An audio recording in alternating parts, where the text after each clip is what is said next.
Ini Ahmad. Dia seorang ahli sukarelawan. Suatu hari, ketika Ahmad sedang membersihkan rumah mangsa banjir, tiba-tiba Ahmad terjumpa banyak Al-Quran dan cebisan-cebisan kalam terhormat yang sudah koyak dan tidak dapat digunakan lagi. Apa yang Ahmad perlu lakukan? Tahukah anda apakah amalan pengurusan pelebusan Al-Quran di Malaysia? Amalan pengurusan pelebusan Al-Quran ini bertujuan untuk menghormati dan memelihara kesuciannya.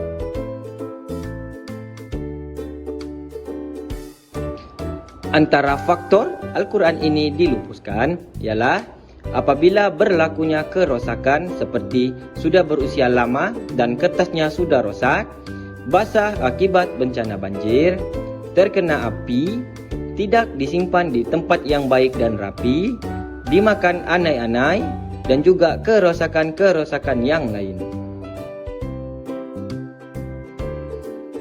Bahan-bahan yang mengandungi ayat Al-Quran juga seperti pelekat di kenderaan, bingkai hiasan, buku-buku ilmiah, dan bahan-bahan lain yang terdapat Al-Quran di dalamnya.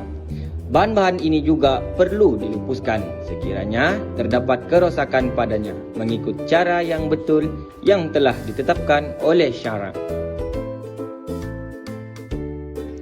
Telah difatwakan iaitu apa-apa bahan yang rosak yang di atasnya tercetak atau terdapat sesuatu ayat Al-Quran hendaklah dilepaskan, sebaiknya dibakar di tempat yang bersih.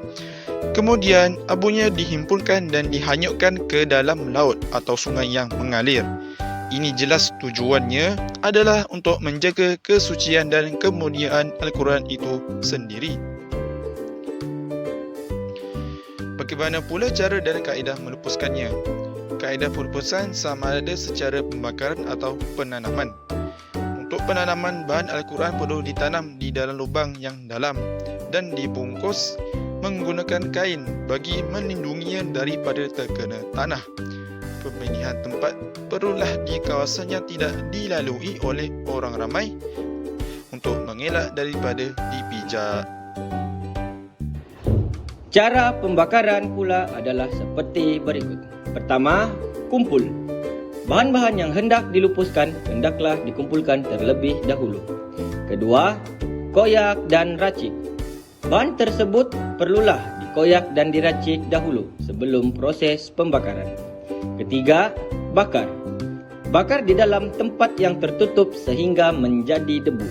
Pembakaran hendaklah menyeluruh tanpa tertinggal mana-mana cebisan kertas yang tidak terbakar. Proses pembakaran tidak boleh dibuat secara terbuka kerana bimbang akan menimbulkan salah faham. Keempat, kepal. Debu yang telah dibakar hendaklah dipastikan dikumpul supaya tidak ditiup angin atau bersepak. Kemudian, debu itu dicampurkan dengan air, dikepalkan dan dijemur sehingga kering. Akhir sekali, buang ke laut.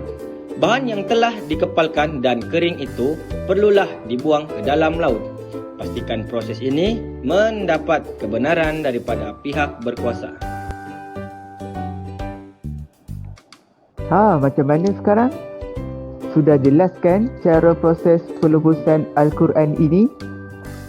Tetapi, sepanjang proses dilakukan, kita perlulah berpakaian sopan dan menutup aurat.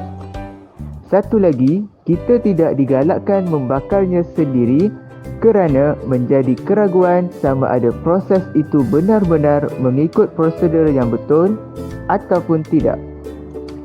Sekiranya masih terdapat kemusykilan berkaitan proses pelebusan Al-Quran ini, orang ramai boleh menyertai anjuran NGO dalam program pengumpulan dan pengurusan pelebusan Al-Quran. Atau boleh sahaja pergi ke mana-mana pusat pelebusan bahan-bahan Al-Quran yang berdaftar dan berdekatan. Terima kasih kerana menonton. Semoga bermanfaat.